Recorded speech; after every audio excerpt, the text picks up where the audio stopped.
নিরিবিলি একটা ছাউনির নিচে খোলা মাঠে বসে আছি। যদি এখানে শুয়ে পড়ি এখনই ঘুম ধরে যাবে, এত সুন্দর বাতাস। চারিদিকে পরিবেশটা দেখেন, একেবারে নিরিবিলি বসে আছি। প্রচণ্ড রোদ, কিন্তু ছায়ার নিচে বসে থাকতে অনেক ভালো লাগতেছে। সুন্দর বাতাস। ওই তো ওটা আমাদের বাড়ি, সামনে একটা দোকানের বারান্দা দেখা যাচ্ছে।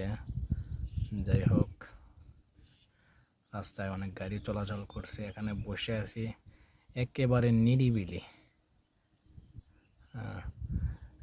এগুলো আমাদের মহল্লা। প্রচণ্ড রোদ, মনে হয় ধান পাকার রোদ এগুলা। দেখেন মানুষ গরুর জন্য ঘাস কেটে নিয়ে যাচ্ছে।